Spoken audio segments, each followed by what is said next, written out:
La Sociedad Dominica de Medios de Comunicación, Sodomco, presenta A Pensar Más con Rosa María Palacios.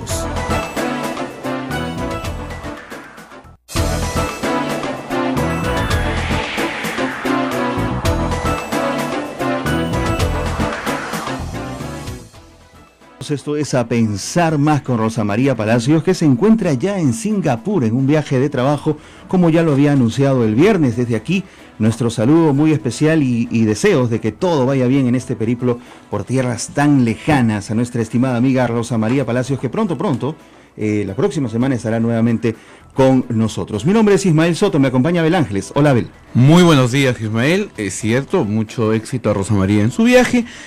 Pero nosotros seguimos con las noticias aquí en nuestro país y cada vez se complica más la situación del presidente de la República, doctor Alejandro Toledo, pues que prácticamente ha quedado encerrado en Estados Unidos porque Israel ha dicho que no le van a abrir las puertas, que era la esperanza que él tenía, porque en Israel, como sabemos, pues no hay un convenio de extradición, entonces él esperaba viajar allí y de allí quedarse y refugiarse, al estilo Fujimori cuando quiso refugiarse en Japón. Lo cual hubiera complicado, Abel, muchísimo las cosas, porque hay una situación con Israel que habría que verla. Lo otro, según se informa, ya había comprado un pasaje desde los Estados Unidos hacia Israel, por lo que el objetivo estaba ya marcado y eso ha sido frustrado. Se les van las esperanzas a Alejandro Toledo, que, dicho sea de paso, la mejor recomendación legal que le han podido dar o que le pudieron haber dado es: preséntese, señor Toledo, afronte esa situación con justicia y no simplemente escápese, porque no es la mejor situación. Ayer el presidente de la República, Pedro Pablo Kuczynski, ha conversado con el presidente Donald Trump y han hablado muchos puntos.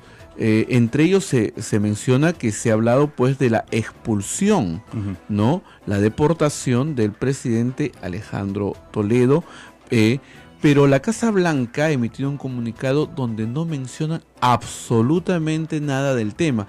Hablan que han hablado de fortalecer la economía entre ambos países, incluso de que el presidente Donald Trump ha invitado al presidente Pedro Pablo Kuczynski a viajar en los próximos días a Estados Unidos, pero la Casa Blanca no menciona absolutamente nada de la posible expulsión de Alejandro Toledo de territorio norteamericano. Quizás se deba, Abel, a un tema de prudencia. Lo pienso de esta manera: se trata de un expresidente, no se trata de cualquier persona que de pronto ha sido solicitada por su país, y eso podría comprometer las situaciones diplomáticas, en su entender, con otros países, y es que Estados Unidos ya personaliza la situación como se está viendo o como se esperaba. Lo que sí hizo anoche en un mensaje a la nación el presidente de la República, Pedro Pablo Kuczynski, donde, entre otras cosas, ha presentado algunas medidas para la lucha contra la corrupción. Ha dicho que va a triplicar el presupuesto de la Fiscalía para luchar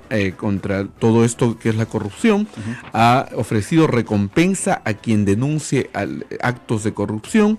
También ha mencionado que hay empresas corruptas y estas empresas no sacarán sus recursos del país y pagarán la reparación. Y también ha mencionado que el dinero de esa venta irá al fondo para asegurar que se paguen todas las multas que estas empresas tienen. Así es, tenemos un extracto de ese mensaje a la nación dado a los medios de comunicación en general ayer por la noche. En las últimas semanas los peruanos hemos sido testigos de situaciones y acusaciones muy lamentables de corrupción, incluyendo graves acusaciones a un expresidente de la República. Esta crisis de confianza empezó en Brasil y ahora se ha extendido a todos los países de América Latina. El caso Odebrecht es sin duda el más grande, pero probablemente no es el único. Por eso tenemos que actuar de manera implacable e inmediata en todos los niveles para frenar la podredumbre de la corrupción. Lo más grave es que esto ha llevado a creer a muchos que para hacer obras hay que robar, que para salir adelante hay que hacer trampa, Así no es. Tenemos un país grande y la inmensa mayoría de los peruanos somos trabajadores y honrados.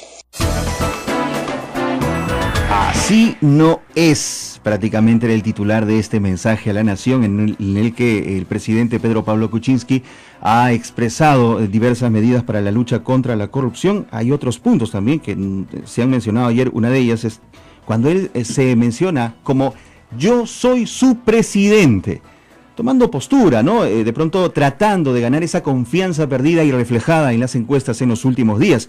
Y otras expresiones por ahí como estamos acostumbrados a que el que hace obras para hacer obras no hay que robar, ha dicho. ¿A quién le habrán mandado esa flor? No sé, pero me parece que algún vecino muy cercano, ¿no? Sí. Roba, pero hace obras. Y el presidente Pedro Pablo ha dicho, pues, que para hacer obras no hay que robar. Yo creo que ha sido más claro que el agua.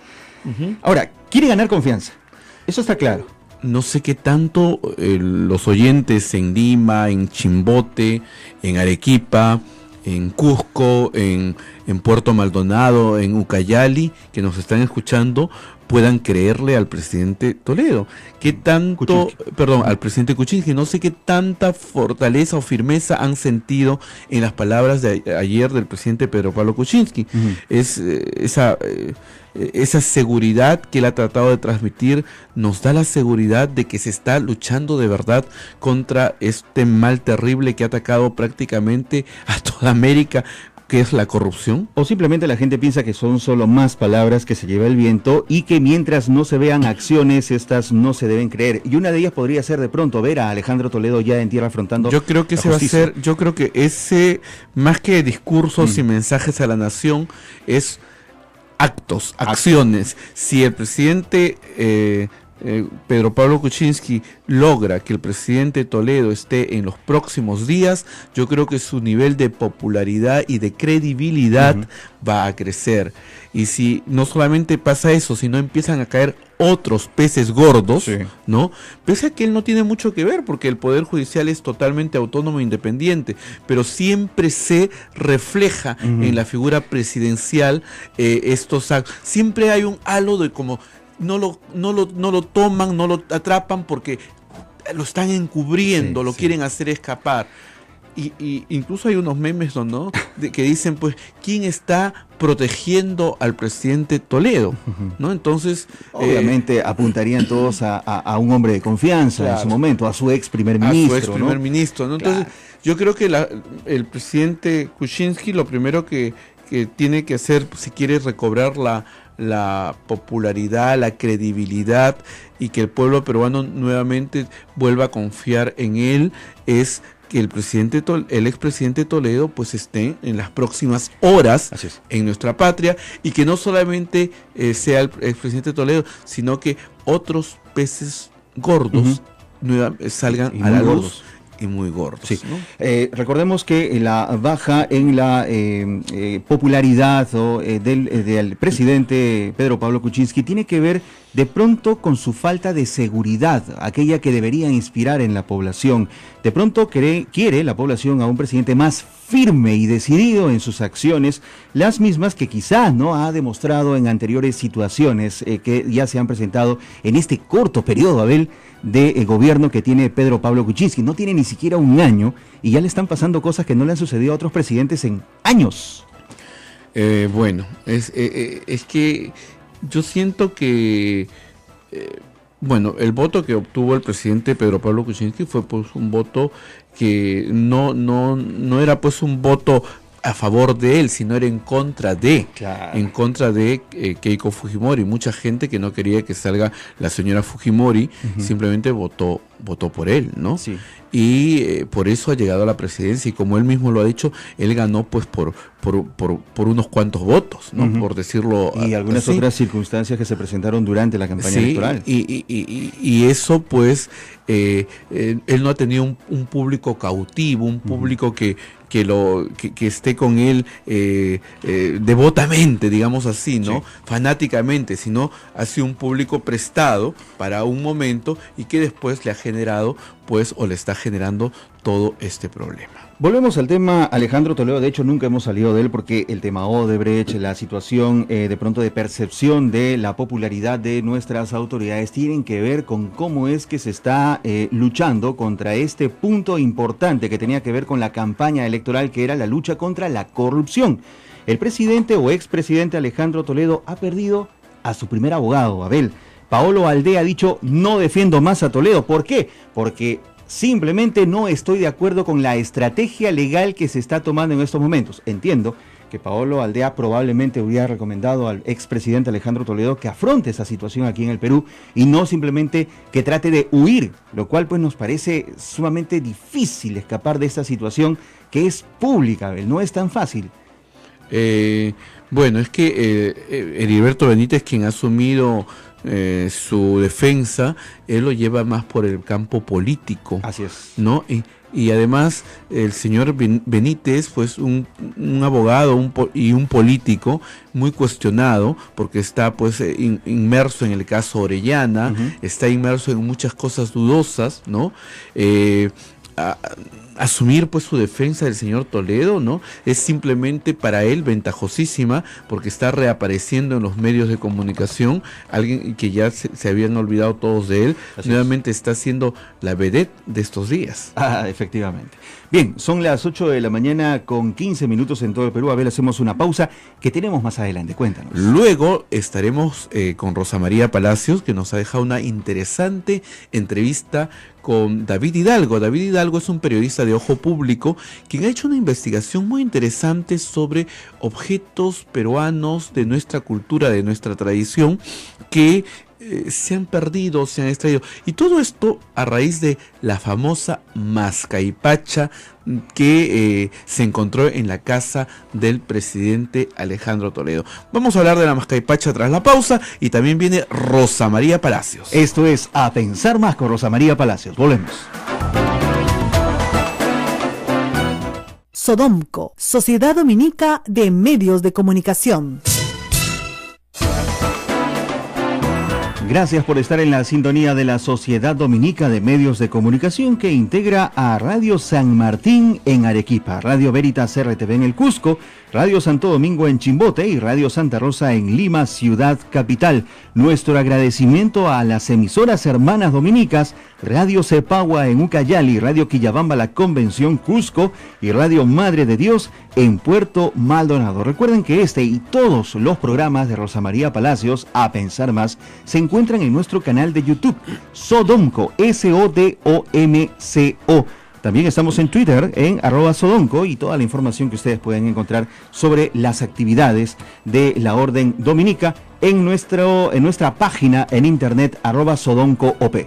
Y cada emisora de radio repite en diversos horarios el programa de Rosa María Palacios. Así que manténgase siempre usted atento a la programación de nuestras radios dominicas en el Perú. Rosa María Palacios hoy habla sobre historia, sí, pero también sobre coyuntura. Qué interesante. Sí. Recordarán, amigos oyentes, cuando se hizo el allanamiento a la casa del expresidente Toledo hace una semana y media más o menos, salió a la luz mucha arte, ¿no? La casa del presidente Toledo parece un museo. Sí. La hemos estado viendo para hacer el programa nosotros, y de verdad que parece un museo. Hay una cantidad de cuadros, de huacos, una cantidad de adornos incas. Sin una correlación cronológica ni nada de ello, ¿no? Digamos un poco desordenado. Sí, y allí se encontró una mascaipacha dorada, ¿no? Una mascaipacha dorada en un tipo urna, tipo relicario, ¿no? Fue lo que más llamó la atención de la prensa. Es que, bueno, claro, llama la atención. Si tú vas a una casa y ves así algo en una urna, algo dorado, y es una mascaipacha, y el que está ahí se hace llamar Pachacútec, ¿no? Y encima a tu mente vienen que se anunció hace algunos años, cuando era gobierno, que se perdían algunas cosas de los museos, porque la señora Carr supuestamente lo sacaba y todo lo demás. Entonces, a la mente viene rápidamente, oye, ¿qué hace esta mascaipacha de oro acá? ¿Pero era de oro? Justamente no. ¿No era de verdad? No, era mascaipacha dorada. Okay. Pero todos los medios decían de una mascaipacha de oro. Y todavía algunos aumentaron de oro macizo. Claro. ¿No? No, era una mascaipacha dorada. Y justamente esta mascaipacha, que pues representa el símbolo real, ¿no? Mascai significa buscar y pacha significa tierra y tiempo, o sea, buscar tierra y tiempo, ¿no? Era el símbolo incaico, el símbolo del poder imperial que otorgaba le daba la fuerza, o le daba el título de rey del Cusco y emperador del Tahuantinsuyo, ¿no? Y esto lo tenía Toledo. Claro, pero esto no es nuevo. Hemos encontrado una entrevista que Alejandro Toledo, y de hecho los medios también lo han destacado, había dado a una conocida periodista de espectáculos, a Magali Medina, desde su casa, y precisamente uno de los objetos que más atención llamó fue esta mascaipacha, que él mismo refirió que no es verdadera. Tenemos el audio. He visto esa corona de allá que tiene que tener un nombre, disculpe mi ignorancia, ¿es de oro? No, es una simulación de oro, es un regalo de Zipán, Ya. Fue un regalo para Ileán, y ella, claro, lo pone ahí. Acá les falta casa, ¿no? Yo le digo varios, a mis amigos pasan por ahí cuando son altos, le digo cuidado con los cachos, pero se golpean. Yo creo que Magali es la culpable para que el presidente Toledo se compre una casa más grande y le vengan todos los problemas. Le dijo, acá le falta casa. El problema fue conseguir los recursos para esa casa. Bien, pero esa mascaipacha dorada, ¿no? Simplemente fue pues un regalo. Esta entrevista data del 2011, ¿ah? Sí, no claro. Es reciente, es una entrevista del 2011 cuando Toledo estaba en la campaña presidencial y mostró pues su casa y mostró algunos objetos que tenía, ¿no? Así que hay que hacer la aclaración justamente porque se habla de muchos objetos robados, ¿no? Y es cierto, el Ministerio de Cultura está gestionando, y esto hay que destacar, el retorno en este año de 800 objetos que son parte del patrimonio cultural de la nación, que fueron extraídos ilícitamente de nuestra patria y están recuperados de distintas partes del mundo.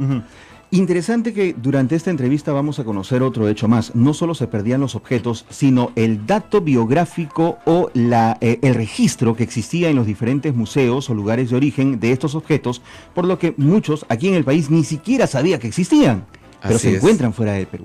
La mitad de esos bienes, o sea, 404 objetos robados de nuestra cultura, nuestro patrimonio, exactamente van a provenir de incautaciones realizadas en distintas ciudades de Estados Unidos.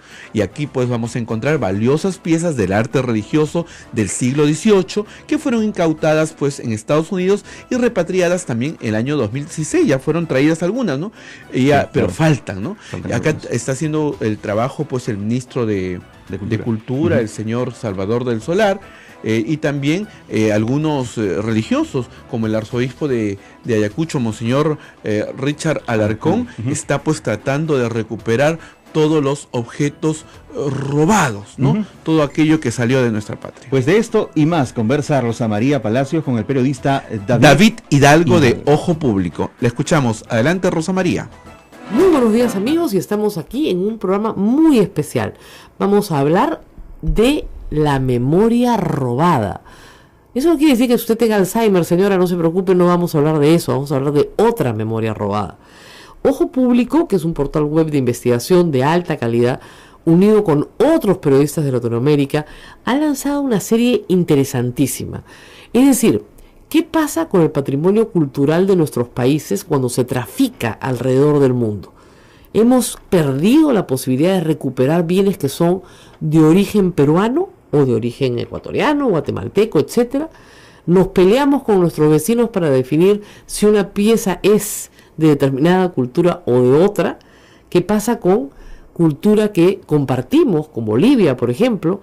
Todos esos temas se están tratando en esta serie muy interesante que les recomiendo leer, que se llama Ojo Público, donde aparecen una serie de personajes muy interesantes, diplomáticos, coleccionistas de arte, tramposos, falsificadores, y básicamente marchantes que trafican con bienes culturales peruanos, cuando esto está ya hoy por la legislación peruana completamente prohibido. Y David Hidalgo, el periodista que ha dirigido la investigación en Lima, está con nosotros. Gracias por estar aquí. Hola, Rosa María, muchas gracias. Cuéntanos un poco primero de este esfuerzo que me parece muy interesante de unir periodistas de toda Latinoamérica. ¿Cómo se han organizado?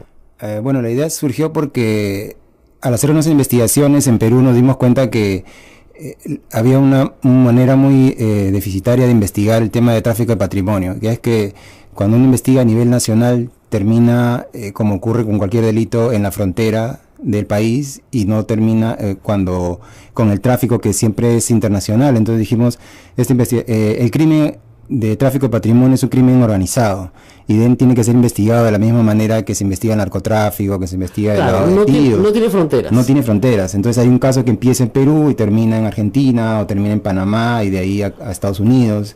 Entonces lo que hicimos es unir periodistas de algunos países que aceptaron participar para seguir alguna de las rutas de este tráfico. Interesante porque el Perú logra una recuperación patrimonial gigantesca de Argentina, más o menos 3.000 piezas, que se encuentran en una galería de arte y que tenían ya catálogo para remate. Exacto. Cuéntanos un poco de esa recuperación que es la más exitosa y después vamos a las menos exitosas. ¿Por qué fue exitosa esa recuperación? Básicamente no por un esfuerzo necesariamente del Perú, sino porque cuando la policía argentina y con ayuda de Interpol detecta la existencia de este patrimonio que pertenece en gran parte a Perú y unas 500 piezas a Ecuador, entra un proceso judicial y el juez en Argentina establece o dice que así como Argentina espera que otros países colaboren con el país para recuperar su patrimonio, Argentina debe colaborar también con otros países cuando hay estos reclamos. Y entonces ordena que se devuelvan las piezas a Perú. Ahora, nosotros tenemos un problema, nosotros somos, igual que en el narcotráfico, ¿no?, los grandes proveedores de patrimonio cultural. Exacto. No solamente precolombino, sino también colonial. Y ese patrimonio es gigantesco en comparación de cualquier país de la región. O sea, sí, solo comparar, diría que México. Solamente comparable a México. En ambos casos, precolombino y colonial. Entonces, la mayoría de las piezas que salen son peruanas. Pero para explicar un poquito la ley al público, no de tener ni idea, voy a decir 3 cosas, ¿ya? Para que la tengan bien clara. Si usted tiene una pieza precolombina o colonial en su casa, hoy, y usted es peruano, acá y me escucha, no pasa nada. Eso es perfectamente legal. Lo único que se le pide, por su propio bien, es que registre la pieza en el Ministerio de Cultura. ¿Por qué? Porque si se la roban, usted ya la tiene registrada. El registro es fotográfico, el registro además detalla, digamos, toda la descripción física del bien, y el registro permite al Estado saber dónde están las piezas. Los coleccionistas privados en el Perú no les gustaban los registros porque siempre temieron que el Estado les expropiara las piezas. Pero en realidad, después de lo que he leído, es una medida importantísima, porque lo primero que se pide afuera, y pasó eso en Berlín, fue, oiga, deme el registro, pruébeme que estas piezas son peruanas, ¿no es cierto? Exacto, mira, incluso un caso más evidente que ocurrió en Bolivia, donde se detectó más de 200 cuadros coloniales comprados por un diplomático. Y en resumen directamente con esto es que la única manera de reclamarlos fue que existía un registro de alguna de las piezas que eran de la escuela cusqueña y que estaban registradas por el arzobispado en algunas iglesias del Cusco, y solamente eso y la denuncia permitió recuperar esas piezas, pero muchas que no se recuperaron. Esas sí se recuperaron, claro, sí, porque otras Bolivia las reclamaba como propias también. Exacto. Decían, no, esas son bolivianas, esas son peruanas. Y hubo toda una polémica sobre eso. Así es. Ahora, ¿de dónde proceden estas piezas? Hay 3 fuentes. Una es la excavación, o sea, los huaqueros, ¿no? Por ejemplo, en Zipán, denunciado por Walter Alba tantas veces, ¿no? Y un pectoral muy importante y una mascapacha muy importante encontrada afuera. Zipán, primer problema. Huaqueo en todo el Perú, ¿no? Segunda fuente, el robo. O sea, desde el robo sacrílego, o sea, se meten a los templos y roban todo lo que hay, y el robo a coleccionistas privados y a museos privados, que también tienen sus propias colecciones, como ha sucedido, por ejemplo, en Argentina. Entonces, esto llega a manos de traficantes, y estos lo venden a galerías, y tenemos subastas en Sotheby's, en Christie's. Exactamente. Y no se pueden parar. en realidad es una cosa dramática, pero si quisiéramos seguir, ¿de dónde empieza el problema? Empieza en el Perú mismo. Claro, lógico. Porque hay un caso muy directamente y muy claro, que es que en las mismas instituciones públicas, en los museos, y en la Biblioteca Nacional, por ejemplo, ha habido este tema de que se pierden piezas del patrimonio y luego no es que solamente alguien se las lleva, sino que hay toda una estructura que permite ir borrando, por ejemplo, los registros de las piezas, de los libros antiguos, Bueno, de yo los acá museos, en ¿no? Santo Domingo he preguntado una vez acá al padre Javier, a nuestro director, padre, y las piezas más importantes como custodias, en fin, hay unas custodias muy bonitas acá, pero no hay tantas como deberían haber para el tamaño de este convento, ¿no es cierto? O por ejemplo, no sé, pues casullas antiguas, no están. Y no hay registro, digamos. Y no hay registro. El padre Javier me dice, yo sospecho, y con razón, que hemos sido víctimas de un robo sistemático a lo largo de los siglos. ¿Ya? Y lo que hay, que es muy hermoso también, no dejen de venir, es lo que no se podían cargar, ¿no? Pero que las iglesias en el Perú han sido víctimas de robo sistemático, eso es verdad. También han sido víctimas de coleccionistas privados que les cambiaban un cuadro colonial por una terma a unas pobres monjas que no se bañaban con agua caliente. ¿No es cierto? También ha pasado. También. Y ese coleccionista privado ha querido sacar del Perú el patrimonio y ahí es donde lo han agarrado. Sí, y bueno, el tema que tú mencionabas del registro también es importante porque permites saber exactamente qué existe en el Perú, ¿no? O sea, ni siquiera el Estado es capaz de decir cuántas piezas arqueológicas tiene. Es imposible. Son culturales. No, digamos, ¿no? Ese es un patrimonio gigantesco. Ahora, hay que decir una cosa también. ¿Qué pasa con el coleccionista privado y el patrimonio? Puede tener mejor conservación. Y esa es una polémica muy grande, ¿no es cierto? Cuando uno va, por ejemplo, al Metropolitan Museum de Nueva York, un museo serísimo, ¿no es cierto? Y entra a la sala peruana, que es espectacular, ¿no es cierto? Y ve osqueros de oro que no hay en el Perú, o ve, no sé, piezas vicus, por ejemplo, procedencia Palacio Schudy, ¿no? Esas piezas fueron excavadas y llevadas a los Estados Unidos en los años 20, 30, 40, 50.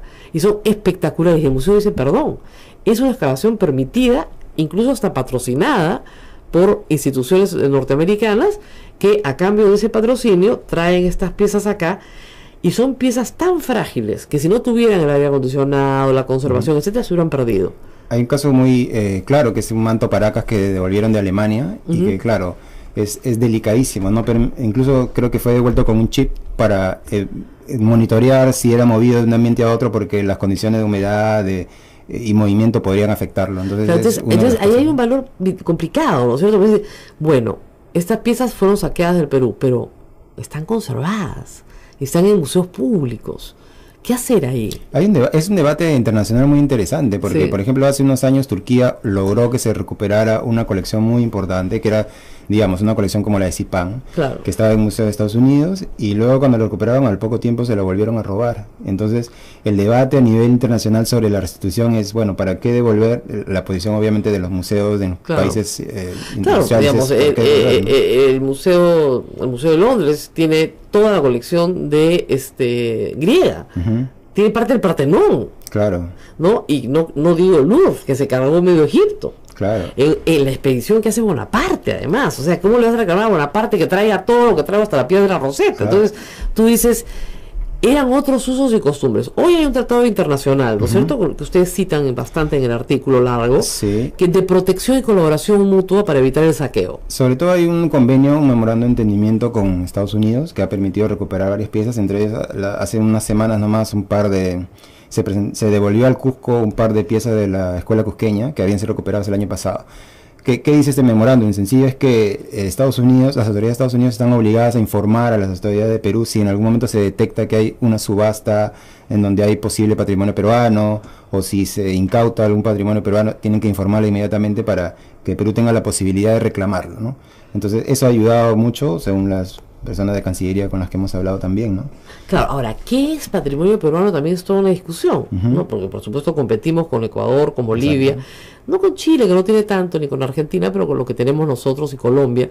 Entonces, ustedes citan muchas veces que se citan peritos, ¿no es cierto? Se llaman peritos internacionales, ¿sabes? Ni siquiera peruanos, que son expertos y se determina exactamente a qué cultura pertenece. Primer problema. Por ejemplo, el mismo ministerio, aunque no hay nos llamó la atención en la investigación que no hay una relación, por ejemplo, de peritos. O sea, Sí, hay ¿no? algunos Raro, peritos, pero raro. bueno, los que existen, Ujú. que dependen del ministerio, se encargan de hacer estas revisiones periódicas sobre las subastas que se van anunciando. Entonces hacen un reporte, pero siempre se basa en fotografías, que es el primer paso, digamos. Luego hay que hacer un peritaje de la pieza. Ujú. Ese primer paso produce un informe en el que se dice esta pieza tiene características de ser del patrimonio peruano, ¿no? Así Y es. en algunos casos más bien dicen tal pieza que se está vendiendo como peruana en realidad no pertenece.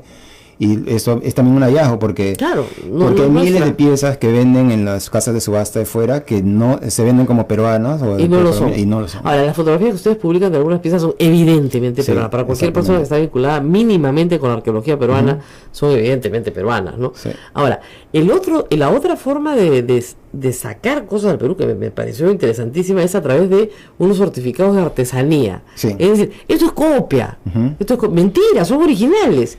Eso implica una complicidad evidente dentro del Ministerio de Cultura, ¿no es cierto? Bueno, hay una investigación que todavía está en curso sobre el tema, pero lo que podemos decir es que, por ejemplo, efectivamente mucha gente consigue o aduce haber conseguido piezas certificado de no pertenencia al patrimonio cultural y luego se ha detectado que la pieza era original.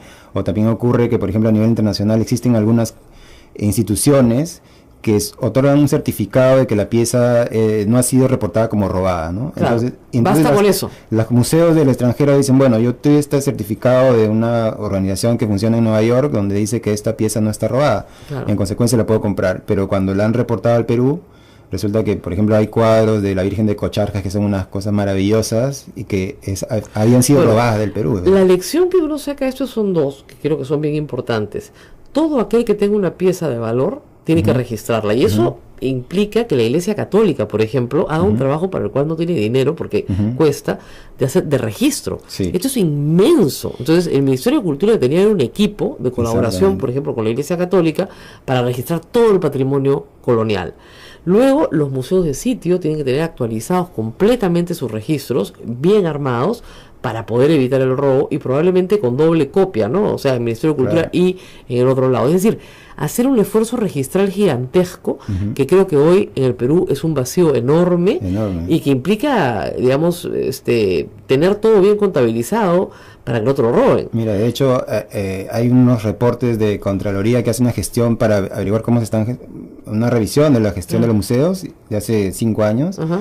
Y detecta que hay museos que tienen el 90% de sus piezas no registradas. Eso ¿no? Es un escándalo. Eso es un pecado, porque finalmente van a perderlas, pues se las puede robar cualquiera. Claro, ese Desde es el tema. el portero, ¿no es cierto? Cualquiera se las puede robar. Entonces, eso es lo primero. Lo segundo, obviamente, es poner control policial para el huaqueo, ¿no? Yo siempre he contado, y hay público, mi hija es arqueóloga, y combaten mucho el huaqueo, porque a veces, por ejemplo, tienen que denunciar inmediatamente al fiscal de la zona si es que les roban una pieza, ¿ya? Y les roban las piezas, pues, en medio de la excavación. Les ha pasado, ¿no? Y los arqueólogos peruanos tienen que dormir en la excavación para que no los roben. Sí. Es un trabajo hiper sacrificado, de verdad, pero bien heroico, porque estás luchando para que no te roben. Y a veces lo que hacen es volver a enterrar todo, justamente para que no se pierda. Es una labor de salvataje extraña, pero es la única forma de que no te huaqueen. Mira, usualmente se habla de este tema, pero no tenemos muy claro cuál es la dimensión, ¿no? Pero solo un detalle que es una porción mínima es que entre el 2008 y el 2016 se han recuperado 7.000 piezas de los objetos arqueológicos peruanos que se estaban subastando en el extranjero. O sea, solo los que se estaban subastando y lo que conocemos, ¿no? Claro, o sea, lo que se estaba subastando en subasta pública, porque Exacto. ustedes imaginarán que el tráfico persona a persona también es inmenso, porque hay coleccionistas que quieren cuadros, que quieren piezas precolombinas. La otra parte de la historia no está tan detallada, pero que sí es importante, es el robo a la Biblioteca Nacional. Exactamente. Eso es un escándalo. Y ha habido protestas públicas de historiadores, bibliotecarios, en fin, gente de museo, diciendo que el saqueo de la Biblioteca Nacional ha sido sistemático durante muchísimos años. Vamos a hacer una pausa para regresar con eso, porque quiero que lo tengan en cuenta también. Volvemos. Sodomco, Sociedad Dominica de Medios de Comunicación. Esta es la Sociedad Dominica de Medios de Comunicación Sodomco, que integra a Radio Santa Rosa en Lima, Radio Santo Domingo en Chimbote, Radio San Martín Arequipa, Radio Veritas RTV Cusco, Radio Cepagua Ucayali, Radio Quillabamba La Convención y Radio Madre de Dios en Puerto Maldonado. Todos juntos a esta hora, a las 8 de la mañana, 42 minutos, presentando A Pensar Más con Rosa María Palacios.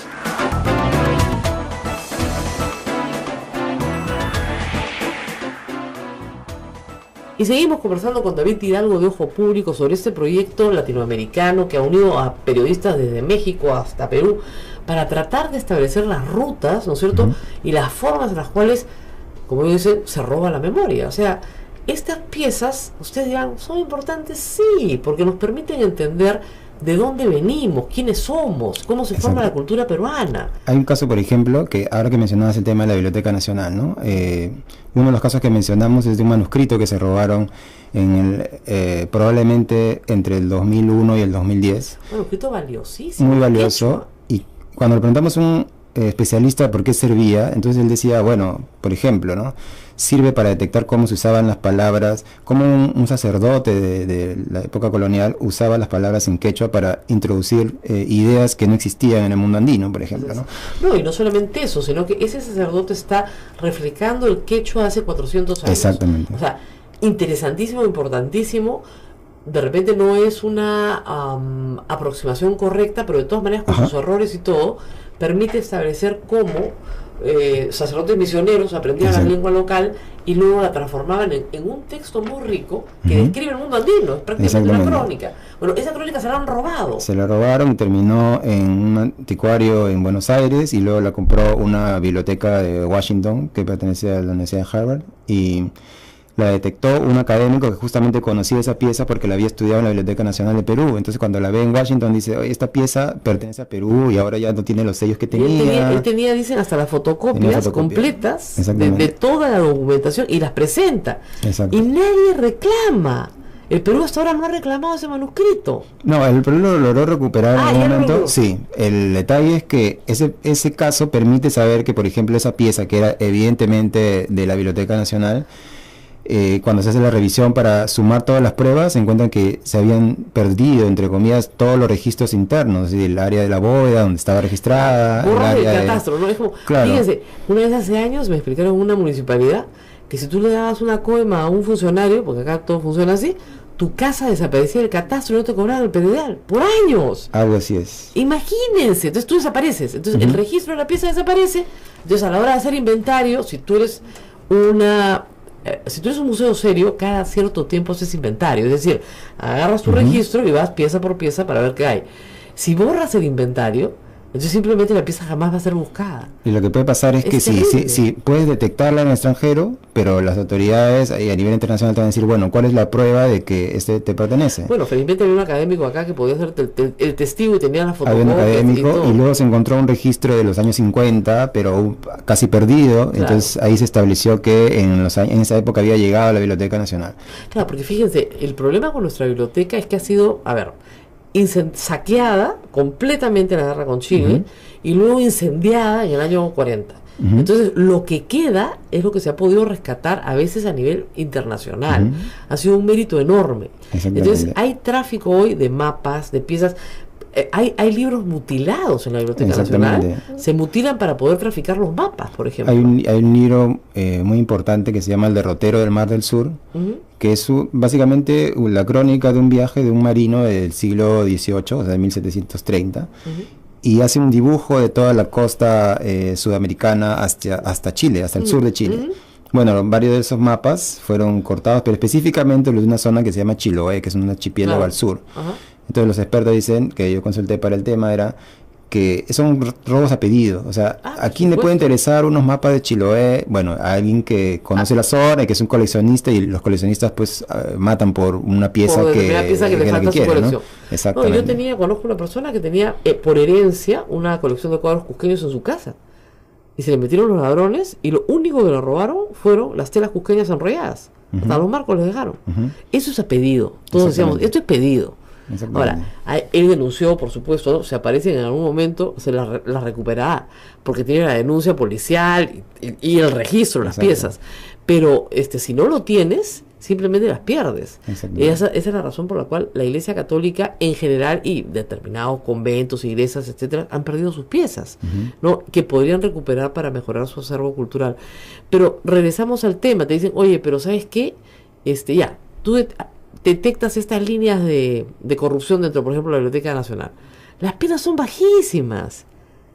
Exacto. No llegan ni a 4 años. Nadie va preso por eso. Una de las cosas que impide que se castigue a la gente que se roba es porque la manera en que estás tipificado, según me explicó la fiscal que estaba viendo el caso. Es muy importante la tipificación. Siempre Exacto. estoy hablando de con eso. El delito, lo que no es delito, no lo podemos perseguir. Entonces, el tema está en que la fiscal, una de las fiscales, porque ha cambiado a los fiscales que han estado viendo estos casos de la biblioteca, decía, bueno, yo necesito probar cómo se sacó, en una serie de requisitos, ¿no? El propósito de obtener ganancias, etcétera.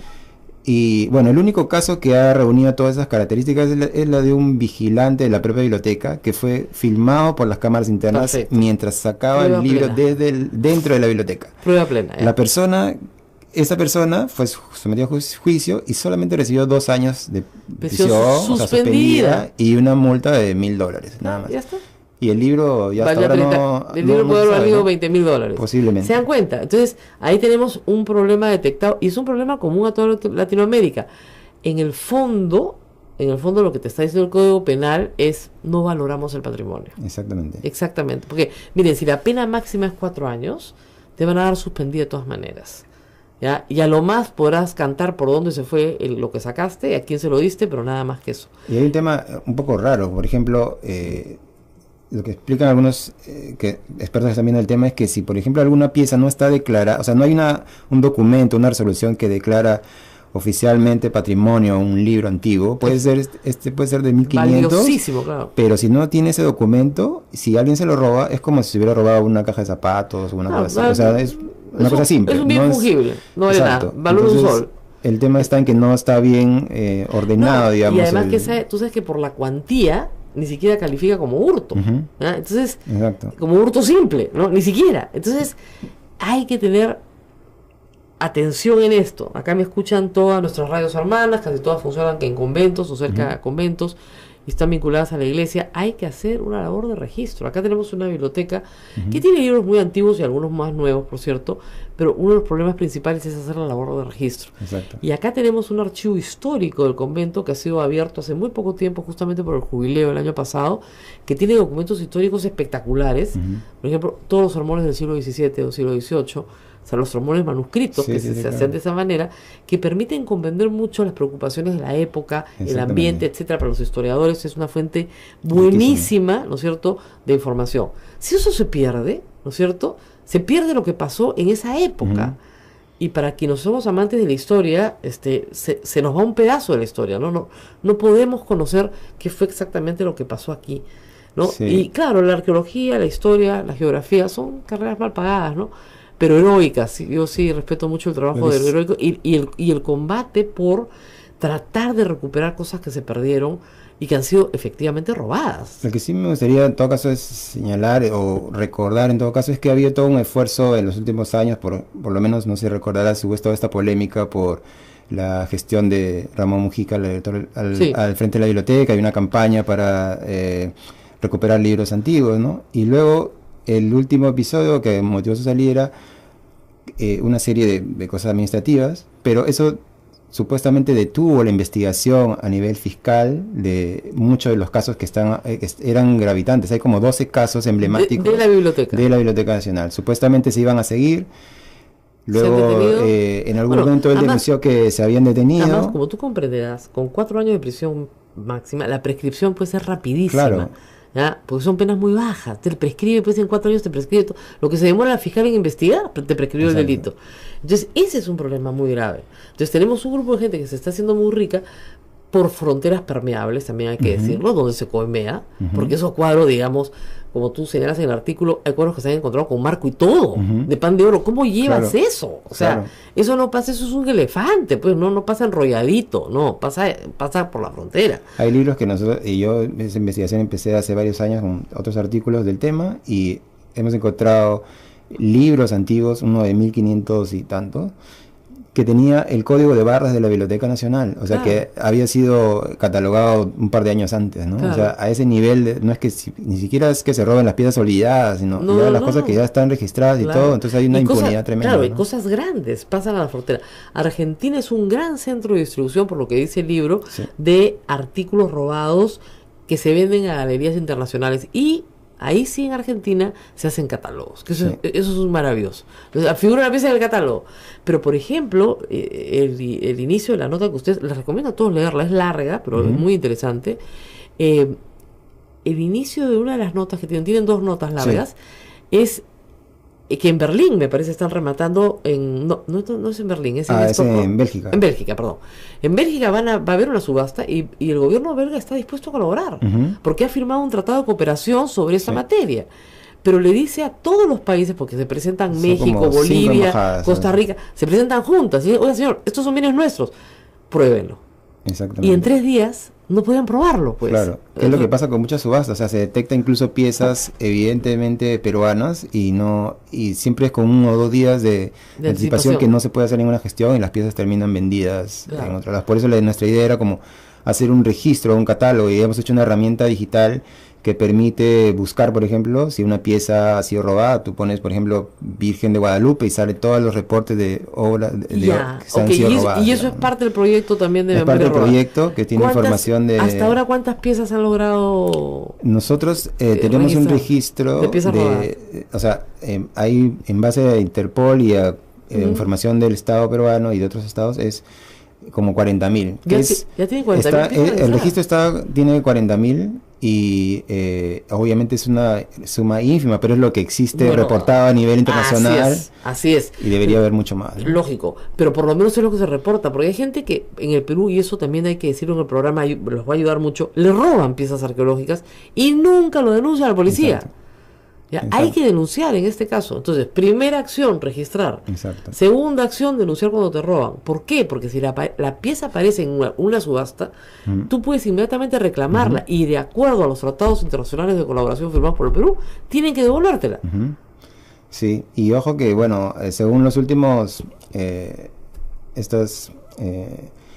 como se me da el nombre, estos ajustes a las leyes que se hizo, estos proyectos, ¿no? Con el permiso que dio el Congreso para que legisle el Ejecutivo. Exacto. Se amplió hasta el 2019 la posibilidad de registrar. Entonces, había vencido en el año 2009, entonces mucha gente decía, bueno, ya venció, tenía un poco de miedo de hacerlo a destiempo. Bueno, ahora se ha ampliado el plazo para registrar los bienes. Y sobre todo yo creo que como te digo, con la Iglesia Católica y con museos, hay que tener un trabajo proactivo del Ministerio de Cultura. Porque lamentablemente aquí somos bien poquitos, ¿no es cierto? Y hacer ese trabajo, que es un trabajo profesional, hay que medir pieza por pieza, o sea, se entregan centímetros, se entrega composición, se entregan fotografías, yo lo hice hace muchos años, una vez, no, de verdad, trabajé en estudio de abogados y que querían tener todas sus piezas de textiles debidamente registradas. Yo era la practicante nueva y me tocó hacer el trabajo. No, de verdad, con wincha, con fotógrafo, con todo. Claro, y yo feliz porque siempre me gustó la historia, así que estuve encantada de hacerlo. En esa época se hacía en el Instituto Nacional de Cultura, hoy día se hace en el Ministerio de Cultura. Y ahí se registra, pero lo que tiene registrado el Ministerio es poquísimo en comparación con lo que hay. Si nosotros tuvimos el registro nacional, oficial, que son 200.000 piezas, supuestamente las que están ahorita reconocidas, ¿no? Pero 200.000 piezas tiene un museo mediano en cualquier parte del mundo. No es el patrimonio de un patrimonio como Perú, ¿no? Eso no tiene ni el Museo Antropológico de Lima. El Museo del Pueblo Libre tiene muchísimo más. Claro, solo que están guardadas en depósitos que no están porque muchas veces se excava, y ese es un problema bien serio, se retira, se manda al Museo Arqueológico del Pueblo Libre y ahí queda. Ahí queda. Entonces tú tienes ahorita investigaciones de Julio Cetello, todavía fardos que sacó Tello, que ni siquiera han sido registrados o ni siquiera han sido desenfardados. Sí, no están abiertos, claro. ¿Verdad? Entonces, es la cantidad de trabajo con poquísimos arqueólogos en el Perú. A pesar de ser tan rico el Perú en arqueología, tenemos poquísimos, y una profesión además en la que tienes que pasar por el Estado, porque es el Estado el dueño del patrimonio donde vas a excavar, ¿no? Y si trabajas para el Estado te insultan. Entonces es un problema permanente, claro, ¿no? Tal vez habría que hacer lo que hacen con los estudiantes de medicina, que no les dan como una especie de pasantía previa, ¿no? Esto del todos o algo, ¿no? Podrían, todos los arqueólogos en formación en el Perú están excavando. Claro. Tienen que excavar. Excavan desde primer ciclo, porque además, como ustedes comprenderán, se necesita mano de obra y barata mejor. O para el registro, digo, ¿no? Exactamente. Pero en ese trabajo, o sea, tiene que haber un registro, y el problema es ese, el registro, ¿no es cierto? Entonces, todo, por ejemplo, un museo como el Mali, que tiene de los dos, precolombino, colonial, también otros objetos que pueden ser de valor cultural para el Perú, tiene que comenzar a trabajar en su registro. Y además hay otro tema complejo que también hay que decir. También se roba pintura contemporánea, que también es patrimonio y que también está registrado. Ahora, entonces, contemporáneo también tiene exactamente el mismo tratamiento. Incluso ni siquiera, y si es un asunto de una reclamación internacional, ya ni siquiera el registro es suficiente, porque lo que piden es la denuncia policial del momento, ¿no? Entonces, en el último caso que te contaba, que hace unas semanas se devolvieron 2 piezas al Cusco, de la Escuela Cusqueña. El caso comprendía 14 piezas en realidad, ¿no? Pero el Estado peruano pudo presentar la denuncia policial de la época, el robo de más de 10 piezas, ¿no? Entonces, no se pudo recuperar. Es un requisito internacional que exista la denuncia. Y lo que explicaba la doctora Blanca Alba en su momento, en esa conferencia, era que ¿por qué se habían perdido las denuncias? Porque la policía había dicho, bueno, estos son papeles viejos, ya de los años 90, y los había quemado. No, qué espanto. Entonces también, al denunciante particular decirle, y al museo, registren la denuncia ustedes, pero a la vez guarden una copia de la denuncia. Es importantísimo pedir copia, y todos tenemos derecho a pedir copia de la denuncia. Entonces, registrar, denunciar oportunamente, ¿no es cierto? Y estar atentos en este sistema que ustedes tienen, por ejemplo, a subastas internacionales donde aparecen piezas peruanas que pueden ser de este convento. Exactamente. Por supuesto que pueden ser, ¿no? Y no basta la memoria de alguien que diga, sí, ese cuadro estaba ahí, yo lo recuerdo, ¿te acuerdas de esa noche que se metieron a robar? No, eso tiene que estar absolutamente documentado. Un caso interesantísimo el que plantean ustedes, de efectivamente una memoria robada a través de los siglos, ¿no? Exactamente. Pero con una cosa que sí creo que es un valor importante, por lo menos preservada, no destruida, no destruida. Entonces, si está preservada, pues preservémoslas para que la vean en museos públicos. O sea, todos los si está en museos, evidentemente hay una compensación, ¿no? Como tú dices, está mejor conservada. El problema está cuando hay muchas piezas que van a colecciones privadas, y entonces prácticamente la desaparición total, durante probablemente 100 años, hasta que vuelva a aparecer, ¿no? No, además no tiene las condiciones. Tú tienes que tener aire acondicionado, ambientes oscuros. O sea, por ejemplo, la costa peruana ha preservado muy bien textiles y orfebrería cuando estaba enterrada, pero cuando tú la sacas al aire, inmediatamente, ¿no es cierto?, los niveles de humedad que tiene la costa peruana malogran inmediatamente estos objetos. Entonces tienen que estar en condiciones de aire acondicionado muy específicas, y además que pueden graduarse dependiendo del nivel de deterioro de la pieza. Eso hoy en el Perú existe en algunos museos, pocos, pero hay, pero tiene que ser generalizado. Entonces, ¿qué hace un coleccionista privado que no tiene aire acondicionado? Está deteriorando las piezas. Y fíjense, estamos hablando de cosas además, oro, plata virreinal, que hay bellezas en plata virreinal, que está todo fuera. Y yo les invito a cualquiera de ustedes que entren al catálogo del Museo Metropolitan de Nueva York a ver las piezas peruanas. O sea, yo por primera vez en mi vida vi un uncu, o sea, es un gorrito wari, allá, y tienen pues una docena de uncus en perfecto estado. Y bueno, ahora que mencionas esas piezas tan valiosas, nosotros hemos registrado subastas de queros de oro, maravillosos, ¿no? Que no existen en el Museo del Perú. Exactamente. Entonces, que es muy difícil. Queros de plata y oro en el Metropolitan, y un manto Paracas amarillo con azul de plumas que, mira, se te caen los dientes. Dices, la primera pregunta que uno hace es, ¿y esto cómo llegó acá? Y claro, el museo alega que llegó en el año 20, 30, comprado, o sea, no salió del Perú, ¿no? Comprado a coleccionistas privados, procedencia, como te digo, Palacio Shudio, mira todas las procedencias, ¿no? Chan Chan, y dice, ¿cómo diablos las cosas de Chan Chan están acá? No, pero están. Entonces, Huari, Chan, lo que quieran, ¿eh? Inca, pre-Inca, todo, ¿eh? Pero tú dices, claro, hay la compensación de que por lo menos el nivel de conservación es de la más alta calidad. Entonces, por lo menos el planeta es un museo público, el mundo puede ver la riqueza peruana. Bueno.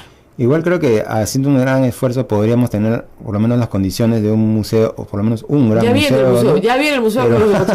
Pero yo lo apoyo, ¿ah? Yo estoy a favor. Después de que la UNESCO le ha dado la aprobación, yo creo que sale adelante y ojalá que el ministro lo saque adelante, porque ese gran museo de 7 pisos, que tiene no sé cuántas hectáreas para conservación, sí tiene condiciones de aire acondicionado, que son y condiciones de oscuridad, porque muchas veces necesita subterráneo y oscuridad para mantener las piezas, sobre todo los textiles. Textiles necesitan estar lejos del sol.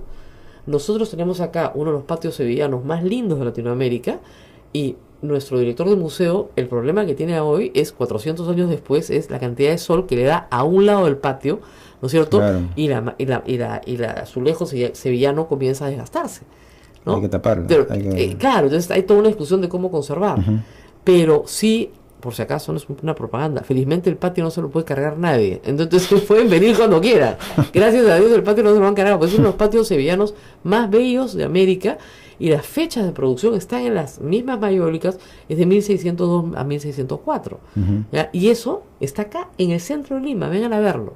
Yo siempre hago propaganda al convento porque es como infraestructura el lugar más bonito en el que he trabajado en mi vida. Además que la más que un medio de comunicación, trabajo en una joya virreinal.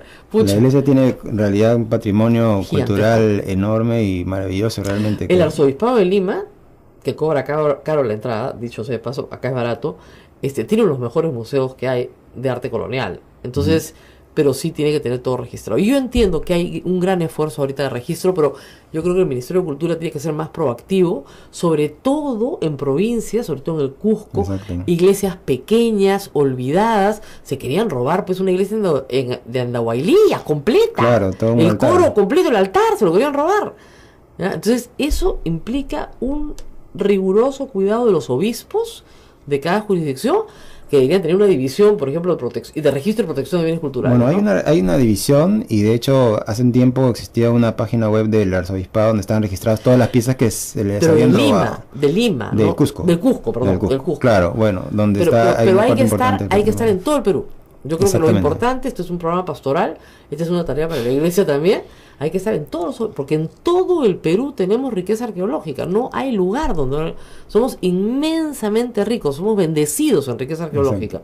Entonces hay que cuidarla, pues, y saqueos hay en todas partes. Exacto, y la idea del registro, un poco para que se entienda muy simple, es que es como la partida de nacimiento de una pieza, digamos, ¿no? Entonces, si no existe esa partida de la pieza, puede desaparecer en cualquier momento, ¿no? Así es. Lo que no está registrado, lo que no ha nacido, no existe. Exacto. Bueno, nos tenemos que despedir hace rato, como dicen que nos tenemos que ir a la pausa. Ismael regresa con toda la actualidad para ustedes. Esto fue solamente un segmento especial de A Pensar Más. Hasta pronto.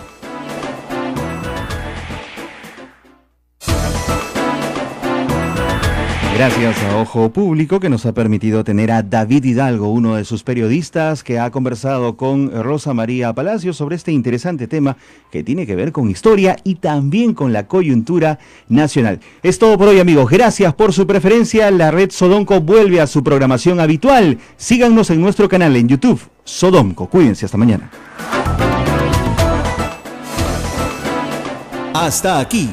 A Pensar Más con Rosa María Palacios. Este programa fue producido por la Sociedad Dominica de Medios de Comunicación, Sodomco. Gigantesco, que creo que hoy en el Perú es un vacío enorme. Y que implica, digamos, tener todo bien contabilizado para que no te lo roben. Mira, de hecho, hay unos reportes de Contraloría que hace una gestión para averiguar cómo se están, una revisión de la gestión de los museos de hace 5 años. Y detecta que hay museos que tienen el 90% de sus piezas no registradas. Eso es un escándalo. Eso es un pecado, porque finalmente van a perderlas, pues se las puede robar cualquiera. Claro. Desde el portero, ¿no es cierto? Cualquiera se las puede robar. Entonces, Eso es lo primero. Lo segundo, obviamente, es poner control policial para el huaqueo, ¿no? Yo siempre he contado, y hay público, mi hija es arqueóloga, y combaten mucho el huaqueo, porque a veces, por ejemplo, tienen que denunciar inmediatamente al fiscal de la zona si es que les roban una pieza, ¿ya? Y les roban las piezas, pues, en medio de la excavación. Les ha pasado, ¿no? Y los arqueólogos peruanos tienen que dormir en la excavación para que no los roben.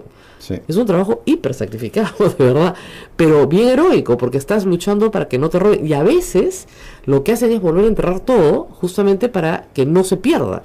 Es una labor de salvataje extraña, pero es la única forma de que no te huaqueen. Mira, usualmente se habla de este tema, pero no tenemos muy claro cuál es la dimensión, ¿no? Pero solo un detalle que es una porción mínima es que entre el 2008 y el 2016 se han recuperado 7.000 piezas de objetos arqueológicos peruanos que se estaban subastando en el extranjero. O sea, solo los que se estaban subastando y lo que conocemos, ¿no? Claro, o sea, lo que se estaba subastando en subasta pública, porque ustedes imaginarán que el tráfico persona a persona también es inmenso, porque hay coleccionistas que quieren cuadros, que quieren piezas precolombinas. La otra parte de la historia no está tan detallada, pero que sí es importante, es el robo a la Biblioteca Nacional. Exactamente. Eso es un escándalo. Y ha habido protestas públicas de historiadores, bibliotecarios, en fin, gente de museo, diciendo que el saqueo de la Biblioteca Nacional ha sido sistemático durante muchísimos años. Vamos a hacer una pausa para regresar con eso, porque quiero que lo tengan en cuenta también. Volvemos. Sodomco, Sociedad Dominica de Medios de Comunicación. Esta es la Sociedad Dominica de Medios de Comunicación Sodomco, que integra a Radio Santa Rosa en Lima, Radio Santo Domingo en Chimbote, Radio San Martín Arequipa, Radio Veritas RTV Cusco, Radio Cepagua Ucayali, Radio Quillabamba La Convención y Radio Madre de Dios en Puerto Maldonado. Todos juntos a esta hora, a las 8 de la mañana, 42 minutos, presentando A Pensar Más con Rosa María Palacios.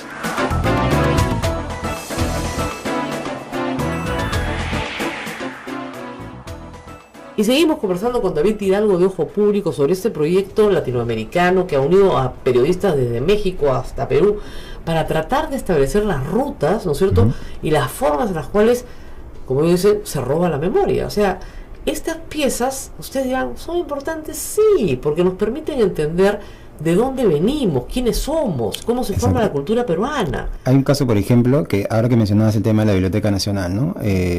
Uno de los casos que mencionamos es de un manuscrito que se robaron probablemente entre el 2001 y el 2010. Un manuscrito valiosísimo. Muy valioso. Y cuando le preguntamos a un especialista por qué servía, entonces él decía, bueno, por ejemplo, ¿no? Sirve para detectar cómo se usaban las palabras, cómo un sacerdote de la época colonial usaba las palabras en quechua para introducir ideas que no existían en el mundo andino, por ejemplo, ¿no? No, y no solamente eso, sino que ese sacerdote está reflejando el quechua hace 400 años. Exactamente. O sea, interesantísimo, importantísimo. De repente no es una aproximación correcta, pero de todas maneras, con sus errores y todo, permite establecer cómo sacerdotes misioneros aprendían la lengua local y luego la transformaban en un texto muy rico que describe el mundo andino, es prácticamente una crónica. Bueno, esa crónica se la han robado. Se la robaron, terminó en un anticuario en Buenos Aires y luego la compró una biblioteca de Washington que pertenece a la Universidad de Harvard, y la detectó un académico que justamente conocía esa pieza porque la había estudiado en la Biblioteca Nacional de Perú. Entonces cuando la ve en Washington dice, oye, esta pieza pertenece a Perú y ahora ya no tiene los sellos que tenía. Él tenía, dicen, hasta las fotocopias completas de toda la documentación y las presenta. Exacto. Y nadie reclama. El Perú hasta ahora no ha reclamado ese manuscrito. No, el Perú lo logró recuperar en algún momento. Sí, el detalle es que ese caso permite saber que, por ejemplo, esa pieza que era evidentemente de la Biblioteca Nacional, cuando se hace la revisión para sumar todas las pruebas, se encuentran que se habían perdido, entre comillas, todos los registros internos, es decir, el área de la bóveda donde estaba registrada, el área del catastro, ¿no? Es como, claro. Fíjense, una vez hace años me explicaron en una municipalidad que si tú le dabas una coima a un funcionario, porque acá todo funciona así, tu casa desaparecía del catastro y no te cobraban el predial por años. Algo así es. Imagínense, entonces tú desapareces, entonces el registro de la pieza desaparece, entonces a la hora de hacer inventario, si tú eres un museo serio, cada cierto tiempo haces inventario, es decir, agarras tu registro y vas pieza por pieza para ver qué hay.